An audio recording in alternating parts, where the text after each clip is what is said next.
우리 옆에 분들하고 인사 나누십시다. 감사합니다. 반갑습니다.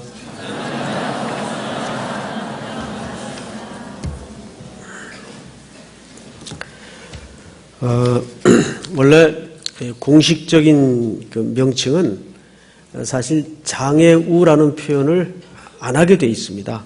그냥 장애인, 사람 인자로 부르게 돼 있죠. 옛날에는 장애자 그랬어요. 그 자자는 좀 이렇게 붙이기에 거북스러운 표현이죠. 우리나라가 이렇게 장애인들이나 소외계층에 대해서 인식의 눈을 뜨고 관심을 갖게 된 것이 그렇게 오래지 않습니다. 그래서 아직도 가야 될 길이 멀고 합니다마는 이제 우리 삼일교회가 특별히 이 시대에 맞물려서 또 많은 젊은이들이 모여있는 교회인 만큼 이 사회 약자들에 대해서 또 그늘진 부분에 대해서 좀 인식의 눈을 뜨는 작업이 우선 필요하다는 생각을 갖습니다. 저는 분명 여러분들이 해가 갈수록 조금씩 나아지리라고 저는 확신을 합니다. 그래서 우리 모든 성도들의 신앙생활 한복판에 항상 이 예수님의 눈물과 관심과 마음이 머물렀던 그 약자들에 대한 관심이 일상화되었으면 하는 그런 바람이 있습니다. 또 우리 교회도 모든 역량을 그런 쪽으로 에너지를 집중해야 되지 않겠는가 하는 생각을 갖습니다. 한 걸음부터 떼면 이미 시작은 된 겁니다. 특별히 우리 극렬사역부가 이제 섬김과 나눔의 사역을 포괄적으로 감당할 수 있도록 계속 관심을 가져주시고 기도해 주시면 고맙겠습니다. 지난 주일 저녁에 우리가 포럼을 했습니다마는 뜻밖의 많은 이야기들을 들을 수가 있었습니다. 아주 고무적인 현상이었고 또 그런 방향으로 한 걸음씩 나아가야 된다고 생각을 합니다. 자, 오늘은 이제 마가복음 45절서부터 우리가 살펴보도록 하겠습니다. 예수께서 즉시 제자들을 재촉하사 자기가 무리를 보내는 동안에 배 타고 앞서 건너편 벳세다로 가게 하시고 무리를 작별하신 후에 기도하러 산으로 가시니라 이렇게 돼 있어요. 이 사건은 요한복음에도 등장을 하고 또 조금 후에 살펴보겠지만 마태복음에도 기록이 되어 있습니다. 그리고 마가복음에 기록이 되어 있죠. 그런데 혹시 이 사복음서 중에 제일 먼저 기록된 책이 어느 복음서인지 아십니까? 예, 마가복음이죠. 마가복음이 왜 제일 먼저 기록되었을까요? 제일 짧죠. 16장밖에 없습니다. 자료가 분량이 작은 것은 가장 먼저 기록되어 있을 가능성이 많습니다. 실제로도 그렇고. 그리고 이제 후대에 마태나 요한이나 누가가 원자료인 마가의 자료를 가지고 덧붙이기도 하고 조금 더 자세하게 표현하기도 해서 마태복음 같은 경우에는 분량이 28장까지 기록이 되어 있죠. 그리고 요한복음 같은 경우에는 조금 더 길고 이렇게 분량이 조금씩 늘어나게 되어 있습니다. 그래서 항상 마가복음에 어려운 것은 마가가 굉장히 성격 자체가 심플했던 것 같아요. 생략한 언어나 장면이 굉장히 많습니다. 그래서 마가복음에 나타난 내용들을 살펴보려면 사복음서를 사실 세밀하게 대조해 봐야 전체 그림이 나오도록 되어 있습니다. 그런 차원에서 오늘 마가복음을 좀 보겠는데요. 앞에 무슨 일이 있었는가 하면 오병이어의 사건이 있었어요. 많은 사람들이 허기져 줄여있는 상태에 빌립이 가서 사 먹게 합시다 라는 제안에 예수님이 아니다. 너희가 먹을 것을 주어라 해서 한 아이의 한 끼 식량을 떼어서 나눠주면서 많은 사람들이 먹고 남은 기적의 사건이 있었어요. 근데 그것 때문에 청중들이 예수님을 왕 삼으려는 시도가 있었습니다. 몰려들었어요. 우리가 찾던 바로 그 리더다. 이 사람이야말로 우리의 궁핍을, 허기를, 우리의 정치적인 문제를 해결해 줄 수 있는, 우리가 기대하던, 우리의 눈에 눈물을 닦아줄 수 있는 바로 그 메시아다라고 판단을 하고 구름대처럼 몰려들기 시작했습니다. 그래서 예수님이 먼저 제자들을 챙겼어요. 얘들아, 빨리 건너편으로 건너가 있으라. 내가 이 사람들 다 돌려보낸 후에 가마. 이렇게 이제 얘기가 된 겁니다. 제자들은 배를 타고 건너편으로 가고 있었고, 예수님은 다 돌려보낸 후에 오랜만에 홀로의 시간을 갖게 됩니다.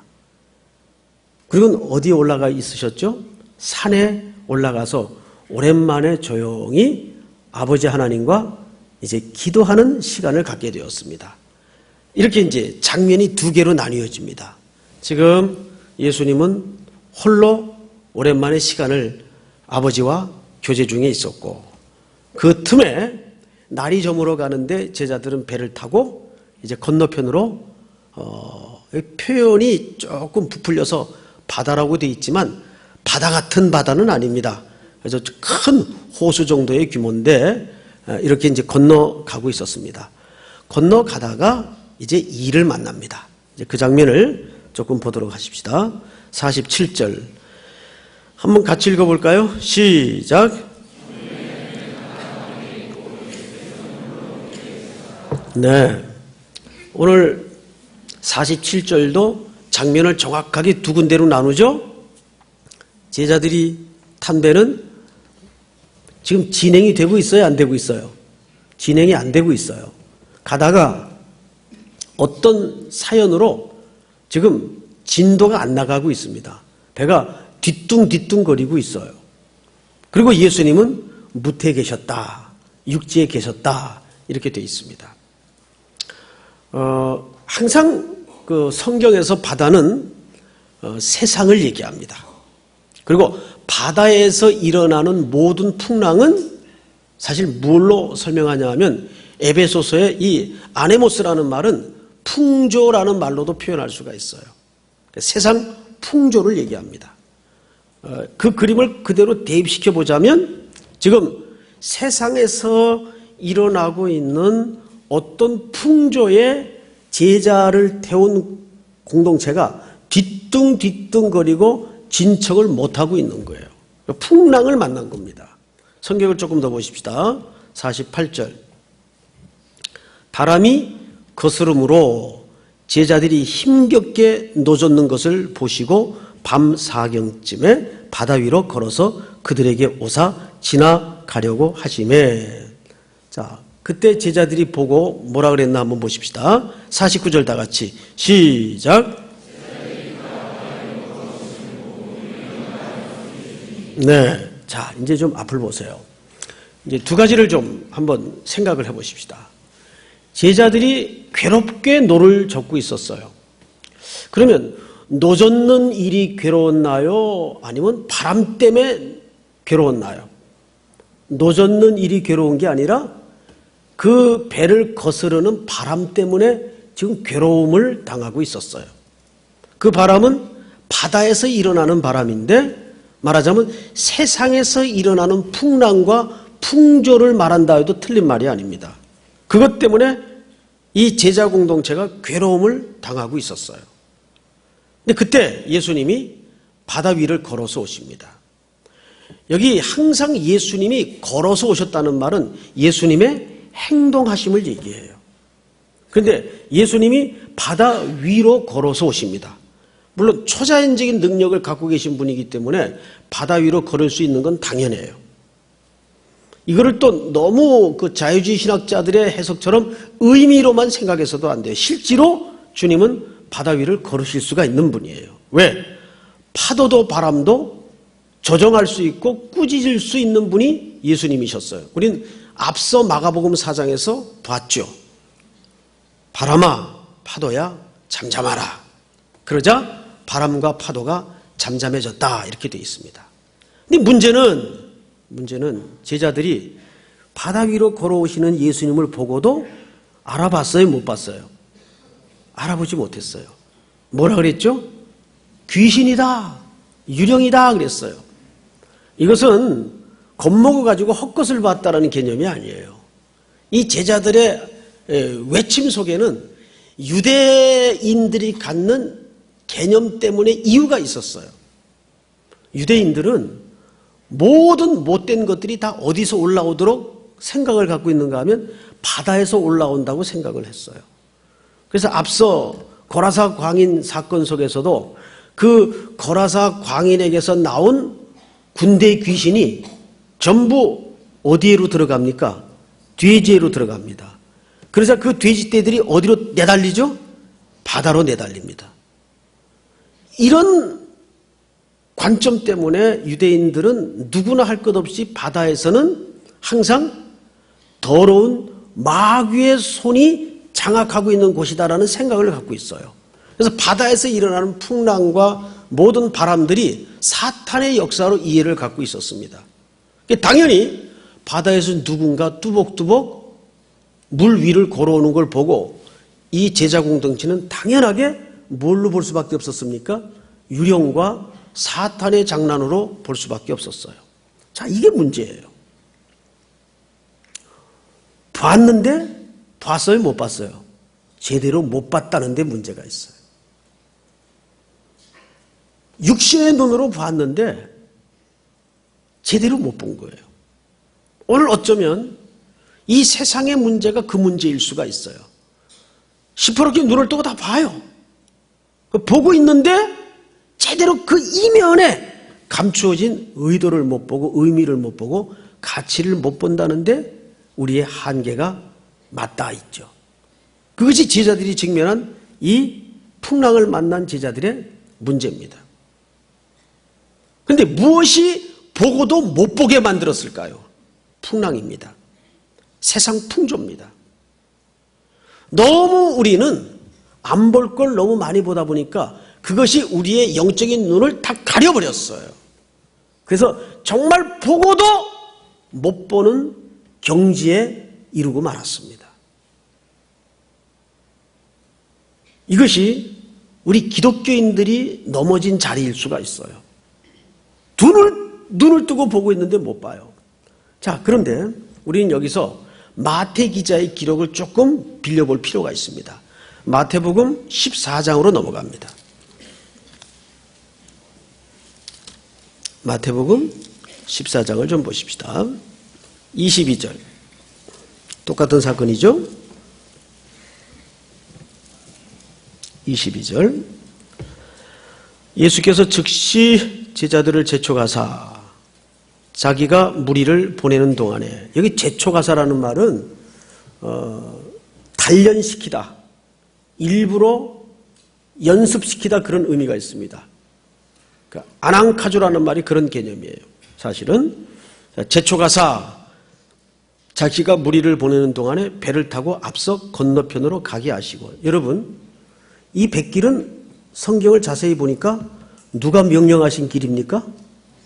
예수님이 가도록 명령하신 길이에요. 그런데 그 배를 타고 가다가 주님이 가도록 명하신 길인데 뭘 만나죠? 풍랑을 만나요. 바다 위에서.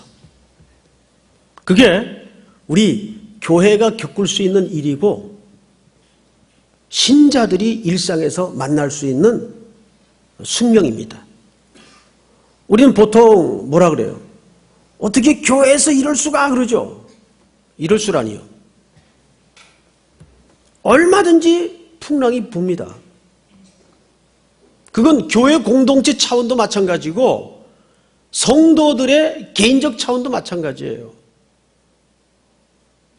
이 백길도 주님이 건너가도록 명령하신 백길입니다. 그런데 그 다른 사람도 아닌 제자들이 그 배를 타고 가다가 풍랑을 만나요.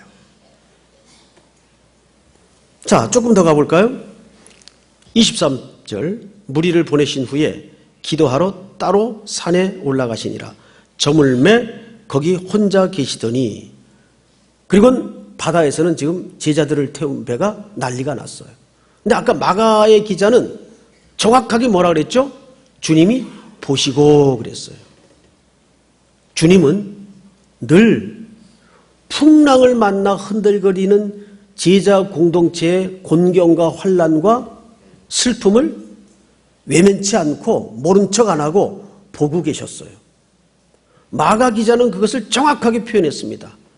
근데 오늘 마태 기자는 조금 다르게 표현합니다. 보시고라는 말은 생략이 되어 있어요. 그런데 다른 현장을 조금 더 세밀하게 드러냅니다. 성경을 보십시다. 24절 다 같이 읽겠습니다. 시작. 배가 이미 육지에서 술이나 떠나서 바람이 거스름으로 물결로 말미암아 고난을 당하더라. 네, 바로 이것이 현실입니다. 바람이 거스림으로 물결로 말미암아 고난을 당하더라. 우리 오전 시간에도 말씀을 통해서 배웠죠. 성령에 매여 가는 길인데 무엇이 기다렸다고요? 환난과 결박이 기다렸어요. 그리고 제자들도 성령의 감동을 받아 선생님 예루살렘으로 가면 결박과 환난이 기다리고 있습니다 라고 경고를 해주죠. 성령님은 잘 단단히 마음을 무장시켜서 바울을 예루살렘으로 보냅니다. 지금 제초가사라는 말은 이 제자들을 어떤 부분을 분명히 훈련시키고 연습해야 될 항목이 있었어요. 예수님의 제자 훈련 커리 속에 어떤 항목이 있었다고요. 그래서 의도적으로 이 백기를 재촉하신 거예요. 등을 떠밀었다 그 말이에요. 성경을 조금 더 보십시다. 25절. 밤 사경에 예수께서 바다 위로 걸어서 제자들에게 오십니다. 밤 사경은 새벽 3시에서 6시 사이를 얘기합니다. 이 시간은 보통 히브리적 개념으로 새벽 시간인데 새벽이라는 말은 무슨 뜻인가 하면 가장 칠흑 같은 시간에 꼭지점이면서 이제 새날이 오는 시간을 얘기합니다. 제자들은 지금 그 교차로에 서 있어요. 예수님의 어떤 시험 속에는 바로 그 시험을 당할 때는 칠흑 같아요. 한밤중이에요. 아무것도 안 보여요. 답도 안 보이고 길도 안 보이고 위도 안 보이고 아래도 안 보이고 눈에 보이는 게 없어져요. 그런데 그 시간이야말로 어떤 새로운 장을 하나님이 준비하시는 시간입니다. 그 교차로예요. 밤 사경에 새벽 시간을 말합니다. 가장 어두운 시간입니다. 그런데 이 어두움만 견디면 새날이 와요. 자, 그리고 성경을 보십시다. 역시 여기에서도 똑같은 표현을 기록해놨죠. 26절을 보시면 제자들이 그가 바다 위로 걸어서심을 보고 놀라 유령이라 하며 무서워하여 소리 지르거늘 예수께서 즉시 이르시되 안심하라 나니 두려워하지 말라. 베드로가 대답하여 이르되 주여 만일 주님이시여든 나를 명하사 물 위로 오라 하소서 하니 오라 하시니. 자, 요 장면이 마가가 생략한 장면이에요. 여긴 지금 베드로라는 이름이 명시되어서 등장하고 있습니다. 아무래도 베드로는 제자들 가운데 리더 격이었습니다. 그래서 아마 성격도 그랬고 물 위로 걸어오시는 예수님을 보지 못하고 처음엔 다른 제자들과 함께 귀신이다 하고 공포에 붙잡혀서 소리를 질렀는데 예수님이 얘들아 놀랬지 나다 걱정하지 마라 안심을 시켰어요. 그러면 송태근이 같으면 아이 깜짝이야 진짜 그렇게 얘기하시죠. 아이 간 떨어질 뻔했네. 충분히 그럴 수 있는데 이 배 씨가 뭐라고 얘기를 하냐면 만일 정말 주님이시면 나를 명하사 물 위로 걸어오라 하십시오. 상상도 할 수 없는 제안을 해버립니다. 그렇죠? 그래서 어떻게 됐나 보십시다. 베드로도 웃기지만 더 웃기는 건 예수님이에요. 오라 그랬어요. 오라. 몇 절을 보시냐 하면 29절을 보세요. 다 같이 한번 읽겠습니다. 시작. 오라 하시니 베드로가 배에서 내려 물 위로 걸어서 예수께로 가되 아멘. 오라 하시니 베드로가 내려서 물 위로 걸었어요, 못 걸었어요? 걸었어요. 그런데 걷다가 일이 생깁니다. 30절. 바람을 보고 무서워 빠져가는지라 소리질러 이르되 주여 나를 구원하소서하니 예수께서 즉시 손을 내밀어 그를 붙잡으시며 이르시되 믿음이 작은 자여 왜 의심하였느냐. 32절 시작. 배에 함께 오름에 바람이 그치는지라. 자, 32절을 잘 보시면 배에 함께 오름에 바람이 그쳤다 그랬어요. 그러니까 베드로와 예수님이 배로 향하여 걸어갈 때 바람이 그친 게 아니라 여전히 바람은 있었어요, 없었어요? 있었어요. 그런데 배에 오르자마자 그 바람이 뚝 끊어집니다. 자, 우리는 오늘 표면적인 성경의 기록을 보면 베드로가 물 위를 한 번 걸은 것처럼 보여집니다. 근데 실질적으로는 2번 걸은 겁니다. 2번 걸었다는 기록은 없어요. 그런데 한번 따져볼까요? 자, 앞을 보세요.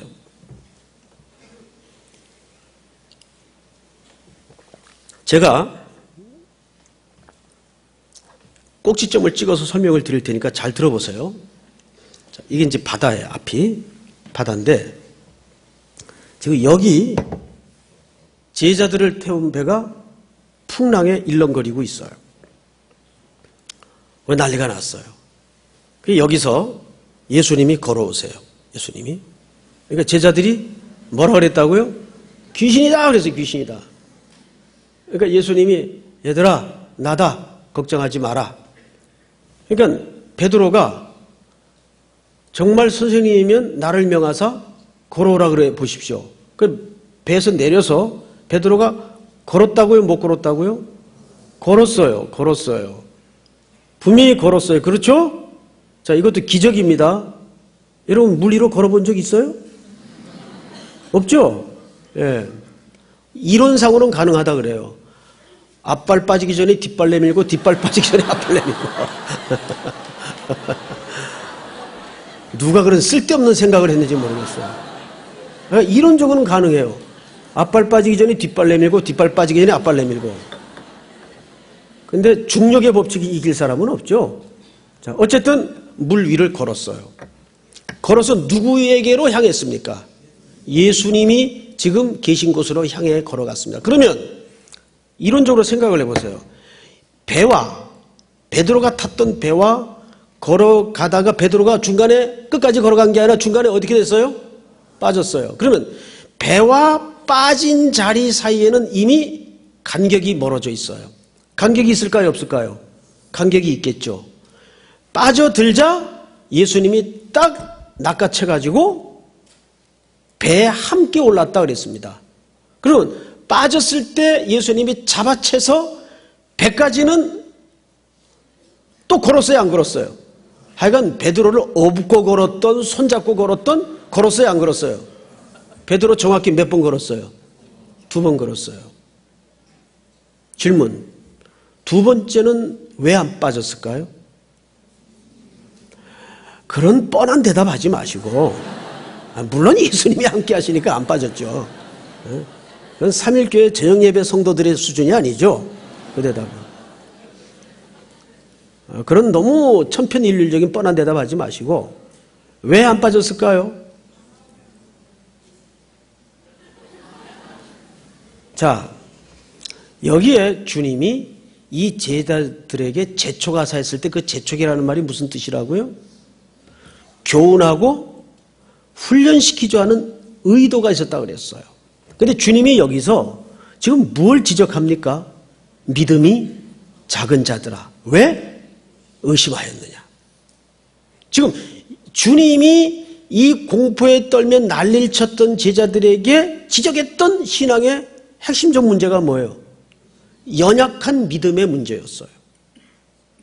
그러면 우리는 보통 흔하게 이렇게 생각이 돌아갈 수가 있어요.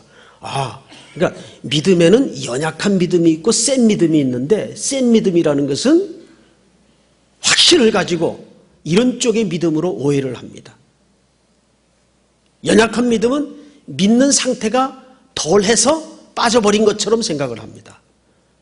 자, 베드로는 처음에 걸어가다가 빠졌어요. 뭘 보고 빠졌다고요? 바람을 보고 무서워 빠져가는지라 그랬어요. 풍랑이 그를 바닷속으로 밀어넣었어요. 이 첫 번째 기적은 물에 빠지는 기적이었어요. 뭐 그런 기적이 다 있어요. 여기까지는 누구나 신앙생활을 하면서 한 번씩은 겪어요. 기도 응답도 확실하게 받고 병 고치는 은혜도 경험하고, 그런데 그것은 매우 표피적이고 단선적인 신앙의 체험일 수가 있어요. 주님이 가르치고자 했던 것은 두 번째 기적이에요. 두 번째 물 위를 걸었을 때는 빠졌다고요? 안 빠졌다고요? 안 빠졌어요. 그러면 오늘 이 밤에 저와 여러분들이 이 복음서에서 부여잡을 중요한 핵심 메시지가 뭐냐면, 도대체 첫 번째 기적과 두 번째 기적의 굵은 차이는 뭘까? 바람이 변화가 있었나? 아니요. 우리가 살펴본 대로 바람은 두 번째 걸을 때도 불고 있었어요? 안 불고 있었어요? 똑같이 불고 있었어요. 바람은 언제 그쳤죠? 배에 오르고 나서야 바람이 그쳤습니다. 성경을 잘 보세요. 몇 절을 보시냐면 30절. 바람을 보고 무서워 빠져가는지라 소리질러 이르되 주여 나를 구원하소서. 자, 고개를 드세요. 이겁니다. 따라서 해보십시다. 주여 나를 구원하소서. 가장 성결하고 정결하고 우리 하나님이 이뻐하는 신앙은 내 확신을 돋구는 신앙이 아니라 베드로의 초창기 신앙인 그런 자기를 덧칠하는 싸움이었어요. 자기 열심을 드러내는 싸움이었어요. 베드로는 그것이 신앙인 줄 알았어요. 그런데 그는 어느 자리까지 장담을 하냐면, 이 사람들은 다 버릴지언정 나는 아닙니다.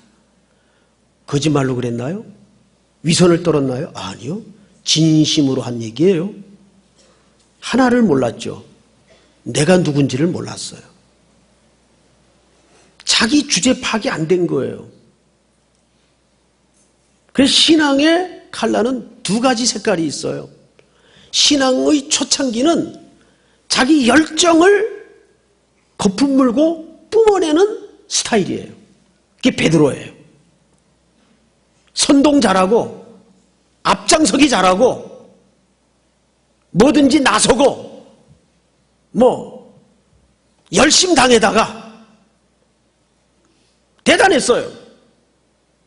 그래서 초창기 베드로 신앙의 칼라는 자기를 얼마나 폼나게 하느냐 덧칠하는 싸움이었어. 계속. 그러다가 주님을 3번씩 부인하는 자기 모습 속에서 깊은 좌절을 하죠. 여러분, 베드로가 예수님을 따라가면서 저주하여 이르되라는 표현이 있어요. 그 말은 예수님을 저주했다는 말이 아니에요. 자기를 저주한 거예요. 사실은 내 수준이 이거밖에 안 되는구나. 배반하는 자기 모습을 보고 베드로는 자기 자신에 대해서 절망을 하는 거예요. 그러곤 고향으로 내려가 버리죠. 그러니까 바닥을 치는 경험을 하는 거예요.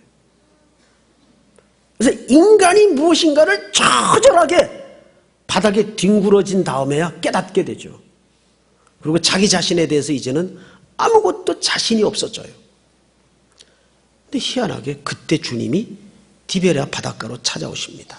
딱 하나만 물어요. 너 이제 열심무장 됐어? 이제 마음 단단히 믿음이 굳건해졌어? 이런 거 확인하지 않았어요. 뭐 확인했어요? 너 나 사랑하니? 베드로가 면목이 없죠. 내가 주를 사랑하는 줄 주께서 아시나이다. 그건 사랑한다는 고백이 아니에요. 주님은 아가파스메, 아가페적인 사랑으로 나를 사랑할 수가 있니? 라고 물었어요. 그래서 베드로는 뜻밖에도 필로세, 한 단계 낮은 사랑으로 고백합니다. 누가 놀랬을까요? 예수님이 깜짝 놀랐어요. 얘 베드로 맞아? 옛날 그 인간 맞아? 그래서 다시 물어요. 아가페스메? 베드로의 대답은 똑같아요. 필로세. 아니요. 그런 사랑 저는 못해요, 이제. 필로스의 사랑으로 바뀐 주님을 사랑할 수가 없어요.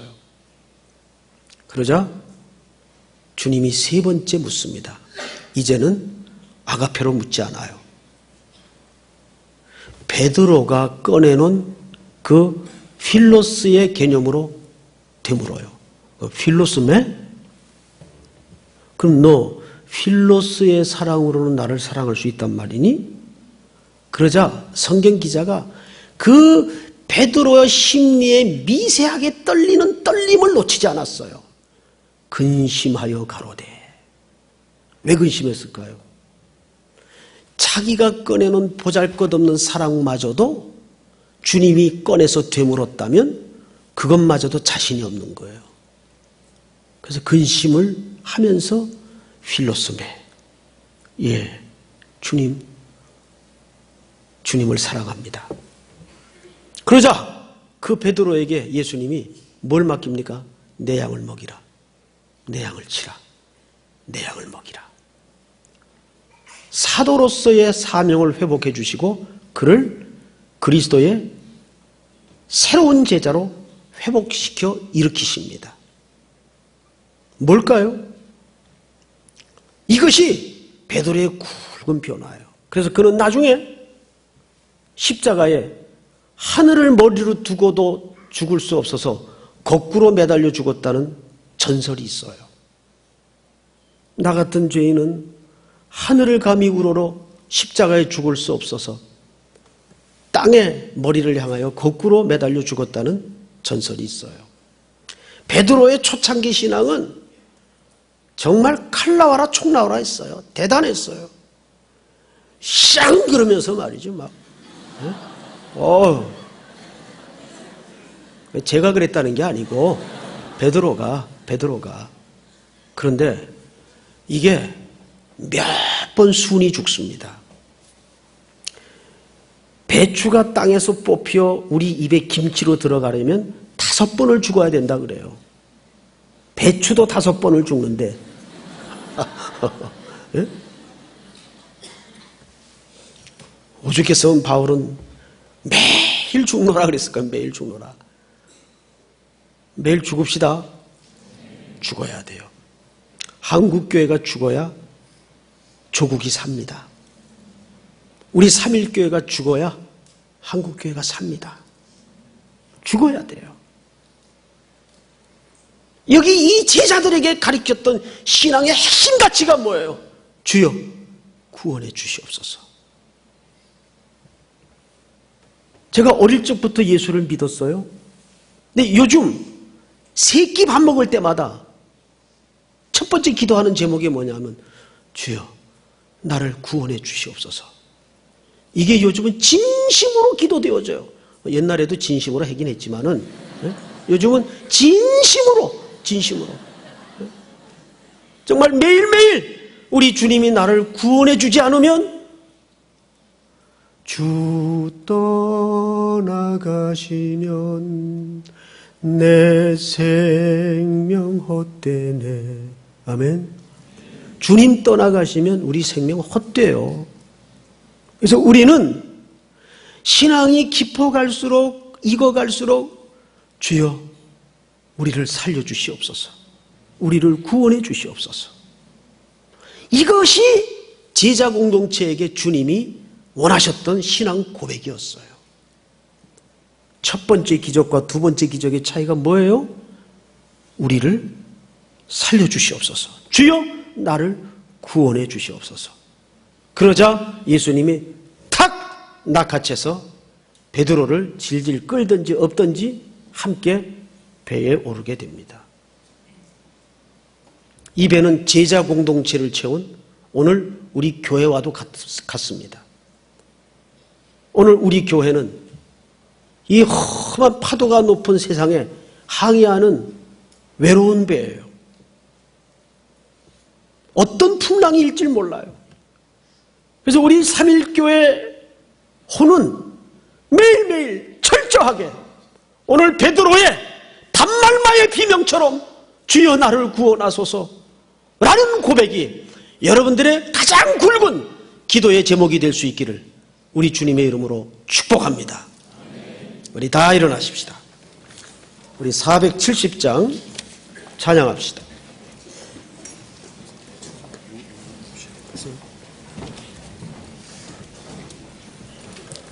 내 평생에 가는 길 순탄하여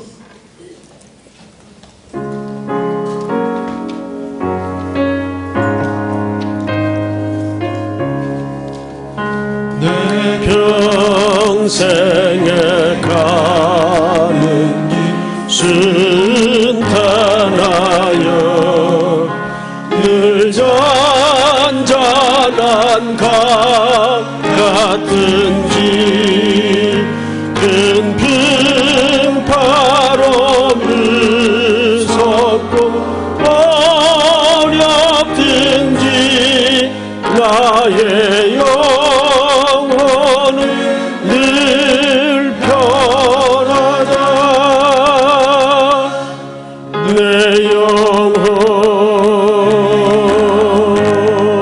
평안해.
감사하며 주의 이름이 일어나며 긴 나팔이 울려내에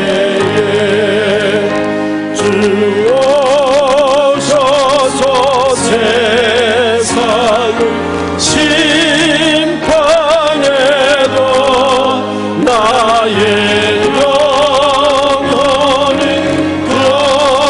겁없으리 내 영혼 평안해 내 영혼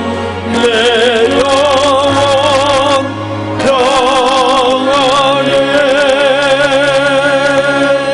우리 눈을 감고 한번 기도하십시다. 오늘 주신 말씀처럼 매일매일 나를 구원해 주시옵소서. 우리 교회를 새롭게 하여 주시옵소서. 민족을 위해서, 교회를 위해서 우리 삼일교회가 제물되는 교회가 되게 하여 주시옵소서. 우리 이 시간 다 같이 또 한 주간의 삶을 주님 앞에 은혜를 구하면서 주여 이 민족을 살려주시고 저 진도의 조난 중에 있는 저 영혼들을 건져 주시옵소서. 우리 주여 부른다면 소리내어 기도하십시다. 주여! 사랑하시는 하나님 은혜를 감사합니다. 오늘도 우리들에게 찾아와 주셔서